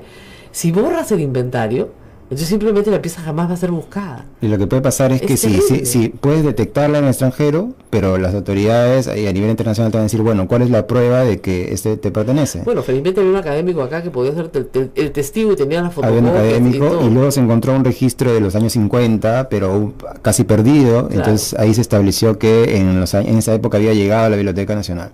Claro, porque fíjense, el problema con nuestra biblioteca es que ha sido, saqueada completamente en la guerra con Chile y luego incendiada en el año 40. Entonces lo que queda es lo que se ha podido rescatar a veces a nivel internacional. Ha sido un mérito enorme. Entonces hay tráfico hoy de mapas, de piezas. Hay libros mutilados en la Biblioteca Nacional. Se mutilan para poder traficar los mapas, por ejemplo. Hay un libro muy importante que se llama El derrotero del Mar del Sur, que es básicamente la crónica de un viaje de un marino del siglo XVIII, o sea, de 1730, y hace un dibujo de toda la costa sudamericana hasta Chile, hasta el sur de Chile. Bueno, varios de esos mapas fueron cortados, pero específicamente los de una zona que se llama Chiloé, que es un archipiélago al sur. Entonces los expertos dicen, que yo consulté para el tema, era que son robos a pedido. O sea, ¿a quién le puede interesar unos mapas de Chiloé? Bueno, a alguien que conoce la zona y que es un coleccionista, y los coleccionistas pues matan por una pieza que le falta su colección. ¿no? Exactamente. Yo conozco una persona que tenía por herencia una colección de cuadros cusqueños en su casa. Y se le metieron los ladrones y lo único que le robaron fueron las telas cusqueñas enrolladas. Hasta los marcos les dejaron. Eso es a pedido. Todos decíamos, esto es pedido. Ahora, él denunció, por supuesto, ¿no? Se aparece en algún momento, se la recuperará, porque tiene la denuncia policial y el registro de las piezas. Pero si no lo tienes, simplemente las pierdes. Esa es la razón por la cual la Iglesia Católica en general y determinados conventos, iglesias, etcétera, han perdido sus piezas, ¿no? Que podrían recuperar para mejorar su acervo cultural. Pero regresamos al tema, te dicen, oye, pero ¿sabes qué? Tú detectas estas líneas de corrupción dentro, por ejemplo, de la Biblioteca Nacional. Las penas son bajísimas. No llegan ni a 4 años. Nadie va preso por eso. Una de las cosas que impide que se castigue a la gente que se roba es porque la manera en que estás tipificado, según me explicó la fiscal que estaba viendo el caso. Es muy importante la tipificación. Siempre que estoy hablando de con eso. El delito, lo que no es delito, no lo podemos perseguir. Entonces, el tema está en que la fiscal... Yo creo que el presidente Kuczynski lo primero que tiene que hacer, si quiere recobrar la popularidad, la credibilidad y que el pueblo peruano nuevamente vuelva a confiar en él, es que el expresidente Toledo pues esté en las próximas horas en nuestra patria, y que no solamente sea el expresidente Toledo, sino que otros peces gordos salgan a la luz. Y muy gordos. Sí. ¿No? Recordemos que la baja en la popularidad del presidente Pedro Pablo Kuczynski tiene que ver de pronto con su falta de seguridad, aquella que debería inspirar en la población. De pronto quiere la población a un presidente más firme y decidido en sus acciones, las mismas que quizás no ha demostrado en anteriores situaciones que ya se han presentado en este corto periodo, Abel, de gobierno que tiene Pedro Pablo Kuczynski. No tiene ni siquiera un año y ya le están pasando cosas que no le han sucedido a otros presidentes en años. Bueno, es que yo siento que el voto que obtuvo el presidente Pedro Pablo Kuczynski fue pues un voto que no era pues un voto a favor de él, sino era en contra de Keiko Fujimori. Mucha gente que no quería que salga la señora Fujimori simplemente votó por él, ¿no? Sí. Y por eso ha llegado a la presidencia, y como él mismo lo ha dicho, él ganó pues por unos cuantos votos, ¿no? Por decirlo así. Y algunas otras circunstancias que se presentaron durante la campaña electoral. Y eso pues él no ha tenido un público cautivo, un público que esté con él devotamente, digamos así, ¿no? Sí. Fanáticamente, sino ha sido un público prestado para un momento y que después le ha generado pues o le está generando todo este problema. Volvemos al tema Alejandro Toledo. De hecho nunca hemos salido de él porque el tema Odebrecht, la situación de pronto de percepción de la popularidad de nuestras autoridades tienen que ver con cómo es que se está luchando contra este punto importante que tenía que ver con la campaña electoral, que era la lucha contra la corrupción. El presidente o expresidente Alejandro Toledo ha perdido a su primer abogado, Abel. Paolo Aldea ha dicho, no defiendo más a Toledo. ¿Por qué? Porque simplemente no estoy de acuerdo con la estrategia legal que se está tomando en estos momentos. Entiendo que Paolo Aldea probablemente hubiera recomendado al expresidente Alejandro Toledo que afronte esa situación aquí en el Perú y no simplemente que trate de huir, lo cual pues nos parece sumamente difícil escapar de esta situación que es pública, Abel, no es tan fácil. Bueno, es que Heriberto Benítez, quien ha asumido su defensa, él lo lleva más por el campo político. Así es. ¿No? Y además el señor Benítez, pues un abogado y un político muy cuestionado, porque está pues inmerso en el caso Orellana, está inmerso en muchas cosas dudosas, ¿no? Asumir pues su defensa del señor Toledo, ¿no? Es simplemente para él ventajosísima, porque está reapareciendo en los medios de comunicación, alguien que ya se habían olvidado todos de él. Así nuevamente está siendo la vedette de estos días. Efectivamente. Bien, son las 8 de la mañana con 15 minutos en todo el Perú. A ver, hacemos una pausa que tenemos más adelante. Cuéntanos. Luego estaremos con Rosa María Palacios, que nos ha dejado una interesante entrevista con David Hidalgo. David Hidalgo es un periodista de ojo público quien ha hecho una investigación muy interesante sobre objetos peruanos de nuestra cultura, de nuestra tradición, que se han perdido, se han extraído. Y todo esto a raíz de la famosa mascaipacha que se encontró en la casa del presidente Alejandro Toledo. Vamos a hablar de la mascaipacha tras la pausa y también viene Rosa María Palacios. Esto es A Pensar Más con Rosa María Palacios. Volvemos. Sodomco, Sociedad Dominica de Medios de Comunicación. Gracias por estar en la sintonía de la Sociedad Dominica de Medios de Comunicación, que integra a Radio San Martín en Arequipa, Radio Veritas RTV en el Cusco, Radio Santo Domingo en Chimbote y Radio Santa Rosa en Lima, ciudad capital. Nuestro agradecimiento a las emisoras hermanas dominicas, Radio Cepagua en Ucayali, Radio Quillabamba La Convención Cusco y Radio Madre de Dios en Puerto Maldonado. Recuerden que este y todos los programas de Rosa María Palacios, A Pensar Más, se encuentran en nuestro canal de YouTube, Sodomco, SODOMCO. También estamos en Twitter en @Sodomco y toda la información que ustedes pueden encontrar sobre las actividades de la Orden Dominica en nuestra página en internet @SodomcoOP. Y cada emisora de radio repite en diversos horarios el programa de Rosa María Palacios. Así que manténgase siempre usted atento a la programación de nuestras radios dominicas en el Perú. Rosa María Palacios hoy habla sobre historia, sí, pero también sobre coyuntura. Qué interesante. Sí. Recordarán, amigos oyentes, cuando se hizo el allanamiento a la casa del expresidente Toledo hace una semana y media más o menos, salió a la luz mucha arte, ¿no? La casa del presidente Toledo parece un museo. Sí. La hemos estado viendo para hacer el programa nosotros y de verdad que parece un museo. Hay una cantidad de cuadros, de huacos, una cantidad de adornos incas. Sin una correlación cronológica ni nada de ello, ¿no? Digamos un poco desordenado. Sí, y allí se encontró una mascaipacha dorada, ¿no? Una mascaipacha dorada en un tipo urna, tipo relicario, ¿no? Fue lo que más llamó la atención de la prensa. Es que, bueno, claro, llama la atención. Si tú vas a una casa y ves así algo en una urna, algo dorado, y es una mascaipacha, y el que está ahí se hace llamar Pachacútec, ¿no? Y encima a tu mente vienen que se anunció hace algunos años, cuando era gobierno, que se perdían algunas cosas de los museos, porque la señora Carr supuestamente lo sacaba y todo lo demás. Entonces, a la mente viene rápidamente, oye, ¿qué hace esta mascaipacha de oro acá? ¿Pero era de oro? Justamente no. ¿No era de verdad? No, era mascaipacha dorada. Okay. Pero todos los medios decían de una mascaipacha de oro. Y todavía algunos aumentaron de oro macizo. Claro. No, era una mascaipacha dorada.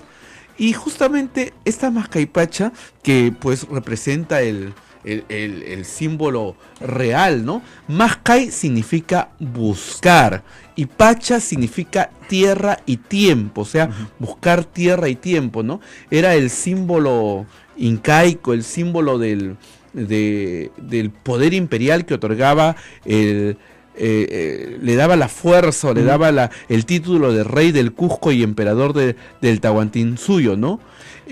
Y esto lo tenía Toledo. Claro, pero esto no es nuevo.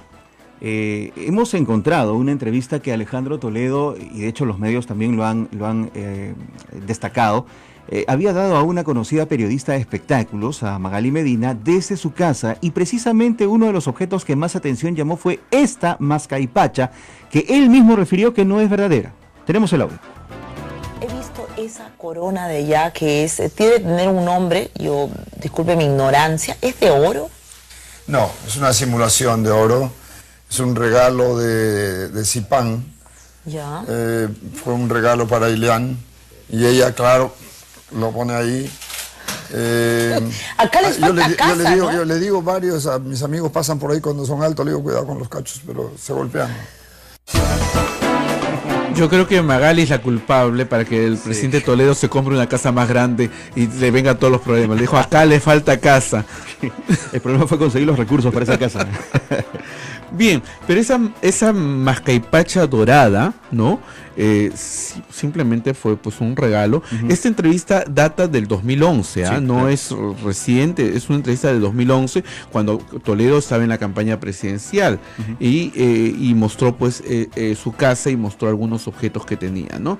Así que hay que hacer la aclaración justamente porque se habla de muchos objetos robados, ¿no? Y es cierto, el Ministerio de Cultura está gestionando, y esto hay que destacar, el retorno en este año de 800 objetos que son parte del patrimonio cultural de la nación, que fueron extraídos ilícitamente de nuestra patria y están recuperados de distintas partes del mundo.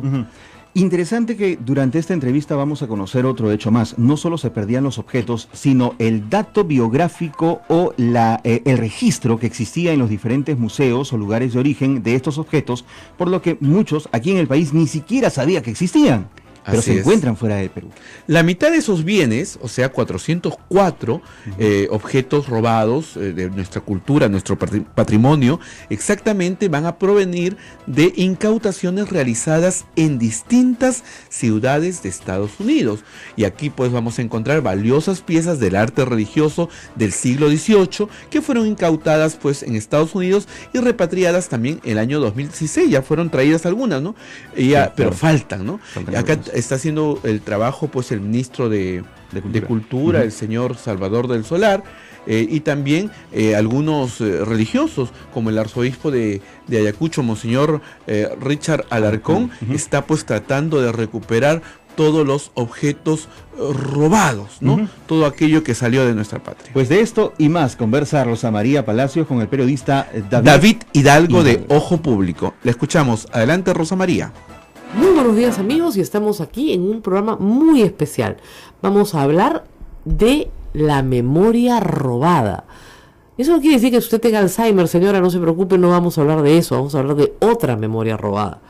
Ojo Público, que es un portal web de investigación de alta calidad, unido con otros periodistas de Latinoamérica, ha lanzado una serie interesantísima. Es decir, ¿qué pasa con el patrimonio cultural de nuestros países cuando se trafica alrededor del mundo? Hemos perdido la posibilidad de recuperar bienes que son de origen peruano o de origen ecuatoriano, guatemalteco, etcétera. Nos peleamos con nuestros vecinos para definir si una pieza es de determinada cultura o de otra. ¿Qué pasa con cultura que compartimos, como Bolivia, por ejemplo? Todos esos temas se están tratando en esta serie muy interesante que les recomiendo leer, que se llama Ojo Público, donde aparecen una serie de personajes muy interesantes, diplomáticos, coleccionistas de arte, tramposos, falsificadores y básicamente marchantes que trafican con bienes culturales peruanos, cuando esto está ya hoy por la legislación peruana completamente prohibido. Y David Hidalgo, el periodista que ha dirigido la investigación en Lima, está con nosotros. Gracias por estar aquí. Hola, Rosa María, muchas gracias. Cuéntanos un poco primero de este esfuerzo que me parece muy interesante de unir periodistas de toda Latinoamérica. ¿Cómo se han organizado? Bueno, la idea surgió porque al hacer unas investigaciones en Perú nos dimos cuenta que había una manera muy deficitaria de investigar el tema de tráfico de patrimonio, que es que cuando uno investiga a nivel nacional termina, como ocurre con cualquier delito, en la frontera del país y no termina cuando con el tráfico, que siempre es internacional. Entonces dijimos, el crimen de tráfico de patrimonio es un crimen organizado y tiene que ser investigado de la misma manera que se investiga el narcotráfico, que se investiga el no tiene fronteras. No tiene fronteras. Entonces hay un caso que empieza en Perú y termina en Argentina, o termina en Panamá y de ahí a Estados Unidos. Entonces lo que hicimos es unir periodistas de algunos países que aceptaron participar para seguir alguna de las rutas de este tráfico. Interesante, porque el Perú logra una recuperación patrimonial gigantesca de Argentina, más o menos 3.000 piezas, que se encuentran en una galería de arte y que tenían ya catálogo para remate. Exacto. Cuéntanos un poco de esa recuperación, que es la más exitosa, y después vamos a las menos exitosas. ¿Por qué fue exitosa esa recuperación? Básicamente, no por un esfuerzo necesariamente del Perú, sino porque cuando la policía argentina y con ayuda de Interpol detecta la existencia de este patrimonio que pertenece en gran parte a Perú y unas 500 piezas a Ecuador, entra un proceso judicial y el juez en Argentina establece o dice que así como Argentina espera que otros países colaboren con el país para recuperar su patrimonio, Argentina debe colaborar también con otros países cuando hay estos reclamos. Y entonces ordena que se devuelvan las piezas a Perú. Ahora, nosotros tenemos un problema. Nosotros somos, igual que en el narcotráfico, ¿no?, los grandes proveedores de patrimonio cultural. Exacto. No solamente precolombino, sino también colonial. Y ese patrimonio es gigantesco en comparación de cualquier país de la región. O sea, sí, solo comparar, diría que México. Solamente comparable a México. En ambos casos, precolombino y colonial. Entonces, la mayoría de las piezas que salen son peruanas. Pero para explicar un poquito la ley al público, no debe tener ni idea, voy a decir 3 cosas, para que la tengan bien clara. Si usted tiene una pieza precolombina o colonial en su casa hoy, y usted es peruano, acá y me escucha, no pasa nada. Eso es perfectamente legal. Lo único que se le pide, por su propio bien, es que registre la pieza en el Ministerio de Cultura. ¿Por qué? Porque si se la roban, usted ya la tiene registrada. El registro es fotográfico, el registro además detalla, digamos, toda la descripción física del bien, y el registro permite al Estado saber dónde están las piezas. Los coleccionistas privados en el Perú no les gustaban los registros porque siempre temieron que el Estado les expropiara las piezas. Pero en realidad, después de lo que he leído, es una medida importantísima, porque lo primero que se pide afuera, y pasó eso en Berlín, fue: oiga, deme el registro, pruébeme que estas piezas son peruanas, ¿no es cierto? Exacto. Mira, incluso un caso más evidente que ocurrió en Bolivia, donde se detectó más de 200 cuadros coloniales comprados por un diplomático. Y en resumen, directamente con esto, es que la única manera de reclamarlos fue que existía un registro de alguna de las piezas que eran de la escuela cusqueña y que estaban registradas por el arzobispado en algunas iglesias del Cusco, y solamente eso y la denuncia permitió recuperar esas piezas, pero muchas que no se recuperaron. Esas sí se recuperaron, claro, sí, porque otras Bolivia las reclamaba como propias también. Exacto. Decían, no, esas son bolivianas, esas son peruanas. Y hubo toda una polémica sobre eso. Así es. Ahora, ¿de dónde proceden estas piezas? Hay 3 fuentes. Una es la excavación, o sea, los huaqueros, ¿no? Por ejemplo, en Zipán, denunciado por Walter Alba tantas veces, ¿no? Y un pectoral muy importante y una mascapacha muy importante encontrada afuera. Zipán, primer problema. Huaqueo en todo el Perú, ¿no? Segunda fuente, el robo. O sea, desde el robo sacrílego, o sea, se meten a los templos y roban todo lo que hay, y el robo a coleccionistas privados y a museos privados, que también tienen sus propias colecciones, como ha sucedido, por ejemplo, en Argentina. Entonces, esto llega a manos de traficantes, y estos lo venden a galerías, y tenemos subastas en Sotheby's, en Christie's. Exactamente. Y no se pueden parar. Ahí, en realidad es una cosa dramática, pero si quisiéramos seguir, ¿de dónde empieza el problema? Empieza en el Perú mismo. Claro, lógico. Porque hay un caso muy directamente y muy claro, que es que en las mismas instituciones públicas, en los museos y en la Biblioteca Nacional, por ejemplo, ha habido este tema de que se pierden piezas del patrimonio y luego no es que solamente alguien se las lleva, sino que hay toda una estructura que permite ir borrando, por ejemplo, los registros de las piezas, de los libros antiguos. Bueno, yo acá en Santo Domingo he preguntado una vez acá al padre Javier, a nuestro director, Padre, y las piezas más importantes como custodias, en fin, hay unas custodias muy bonitas acá, pero no hay tantas como deberían haber para el tamaño de este convento, ¿no es cierto? O por ejemplo, no sé, pues casullas antiguas, no están. Y no hay registro, digamos. Y no hay registro. El padre Javier me dice, yo sospecho, y con razón, que hemos sido víctimas de un robo sistemático a lo largo de los siglos. ¿Ya? Y lo que hay, que es muy hermoso también, no dejen de venir, es lo que no se podían cargar, ¿no? Pero que las iglesias en el Perú han sido víctimas de robo sistemático, eso es verdad.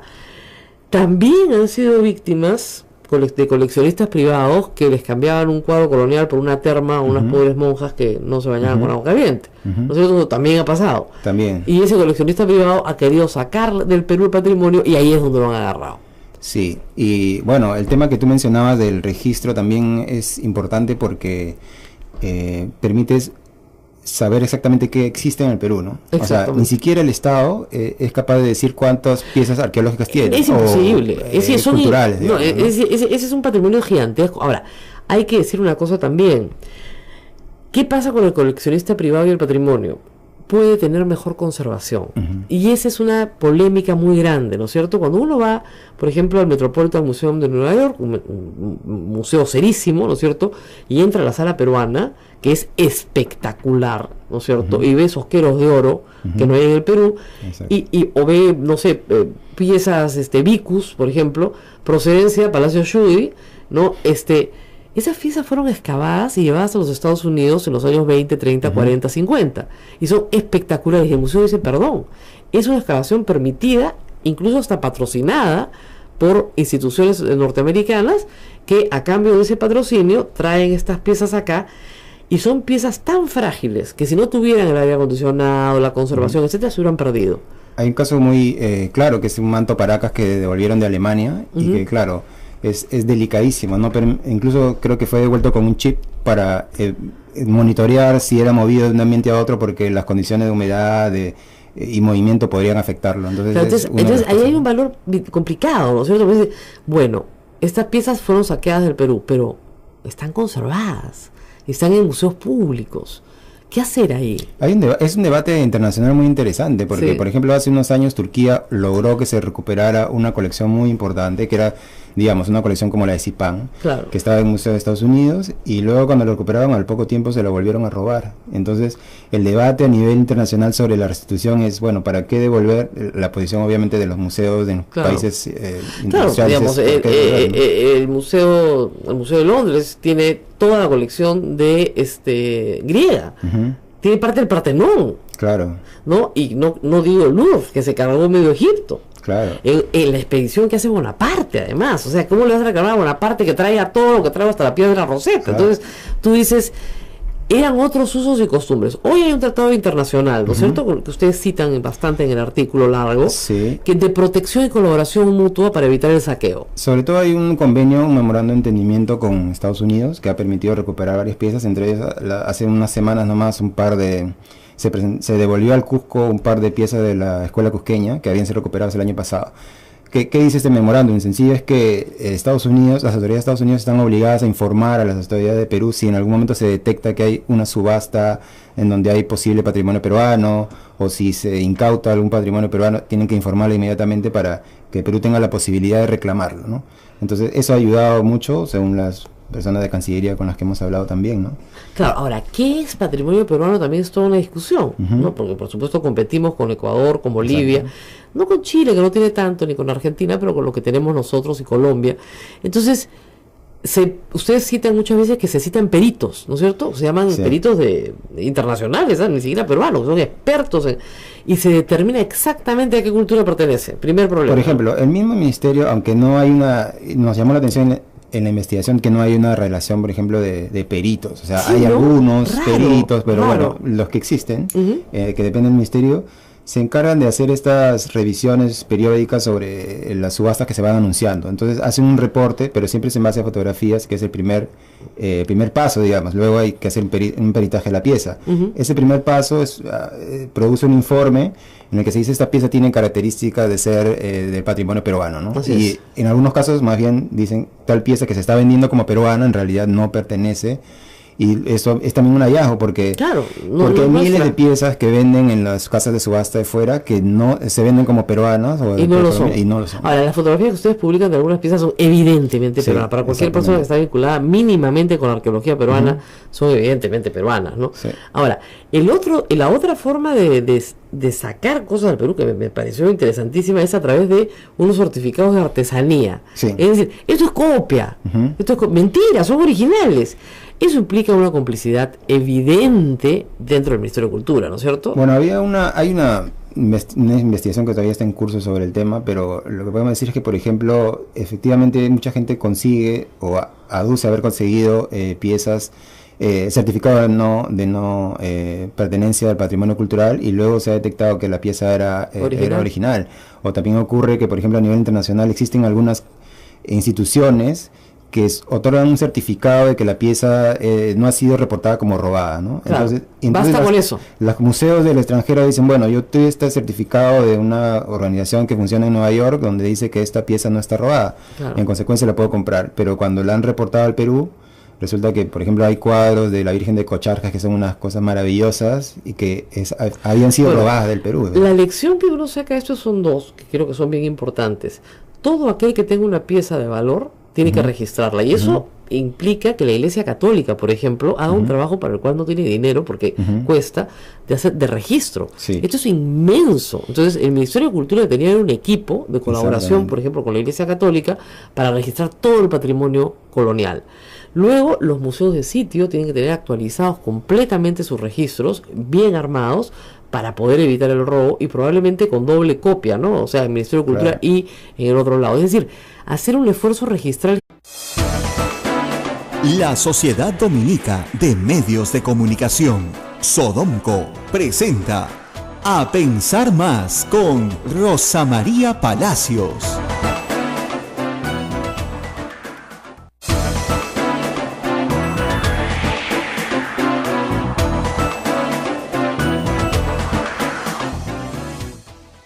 Esto es A Pensar Más con Rosa María Palacios, que se encuentra ya en Singapur en un viaje de trabajo, como ya lo había anunciado el viernes. Desde aquí, nuestro saludo muy especial y deseos de que todo vaya bien en este periplo por tierras tan lejanas a nuestra estimada amiga Rosa María Palacios, que pronto, la próxima semana estará nuevamente con nosotros. Mi nombre es Ismael Soto, me acompaña Abel Ángeles. Hola, Abel. Muy buenos días, Ismael. Es cierto, mucho éxito a Rosa María en su viaje. Pero nosotros seguimos con las noticias aquí en nuestro país, y cada vez se complica más la situación del presidente de la República, doctor Alejandro Toledo, pues que prácticamente ha quedado encerrado en Estados Unidos porque Israel ha dicho que no le van a abrir las puertas, que era la esperanza que él tenía, porque en Israel, como sabemos, pues no hay un convenio de extradición. Entonces él esperaba viajar allí y de allí quedarse y refugiarse, al estilo Fujimori cuando quiso refugiarse en Japón. Lo cual hubiera complicado, Abel, muchísimo las cosas, porque hay una situación con Israel que habría que verla. Lo otro, según se informa, ya había comprado un pasaje desde los Estados Unidos hacia Israel, por lo que el objetivo estaba ya marcado, y eso ha sido frustrado. Se les van las esperanzas a Alejandro Toledo, que, dicho sea de paso, la mejor recomendación legal que le han podido dar, o que le pudieron haber dado, es: preséntese, señor Toledo, afronte esa situación con justicia y no simplemente escápese, porque no es la mejor situación. Ayer el presidente de la República, Pedro Pablo Kuczynski, ha conversado con el presidente Donald Trump y han hablado muchos puntos. Entre ellos se menciona que se ha hablado pues de la expulsión, ¿no? La deportación del presidente Alejandro Toledo, pero la Casa Blanca ha emitido un comunicado donde no menciona absolutamente nada del tema. Hablan que han hablado de fortalecer la economía entre ambos países, incluso de que el presidente Donald Trump ha invitado al presidente Pedro Pablo Kuczynski a viajar en los próximos días a Estados Unidos, pero la Casa Blanca no menciona absolutamente nada de la posible expulsión de Alejandro Toledo de territorio norteamericano. Quizás se deba, Abel, a un tema de prudencia, lo pienso de esta manera, se trata de un expresidente, no se trata de cualquier persona que de pronto ha sido solicitada por su país, y eso podría comprometer las situaciones diplomáticas en su entender con otros países, si es que Estados Unidos ya personaliza la situación como se está viendo o como se esperaba. Lo que sí hizo anoche en un mensaje a la nación el presidente de la República, Pedro Pablo Kuczynski, donde, entre otras cosas, ha presentado algunas medidas para la lucha contra la corrupción. Ha dicho que va a triplicar el presupuesto de la Fiscalía para luchar contra todo esto que es la corrupción. Ha ofrecido recompensa a quien denuncie actos de corrupción. También ha mencionado que hay empresas corruptas y estas empresas no sacarán sus recursos del país y pagarán la reparación. Y también ha mencionado que el dinero de esa venta irá al fondo para asegurar que se paguen todas las multas que estas empresas tienen. Así es, tenemos un extracto de ese mensaje a la nación dado a los medios de comunicación en general ayer por la noche. En las últimas semanas los peruanos hemos sido testigos de situaciones y acusaciones muy lamentables de corrupción, incluyendo graves acusaciones a un expresidente de la República. Esta crisis de confianza empezó en Brasil y ahora se ha extendido a todos los países de América Latina. El caso Odebrecht es sin duda el más grande, pero probablemente no es el único. Por eso tenemos que actuar de manera implacable e inmediata en todos los niveles para frenar la podredumbre de la corrupción. Lo más grave es que esto ha llevado a creer a muchos que para hacer obras hay que robar, que para salir adelante hay que hacer trampa. Así no es. Tenemos un país grande y la inmensa mayoría de los peruanos somos trabajadores y honrados. Así no es, prácticamente era el titular de este mensaje a la nación en el que el presidente Pedro Pablo Kuczynski ha expresado diversas medidas para la lucha contra la corrupción. Hay otros puntos también que se han mencionado ayer. Una de ellas es cuando él se menciona como yo soy su presidente, tomando postura, ¿no? De pronto tratando de ganar esa confianza perdida y reflejada en las encuestas en los últimos días. Y otras expresiones por ahí como estamos acostumbrados a que el que hace obras para hacer obras no hay que robar, ha dicho. ¿A quién le habrán mandado esa flor? No sé, pero me parece que algún vecino muy cercano, ¿no? Sí. Roba pero hace obras. Y el presidente Pedro Pablo ha dicho pues que para hacer obras no hay que robar. Yo creo que ha sido más claro que el agua.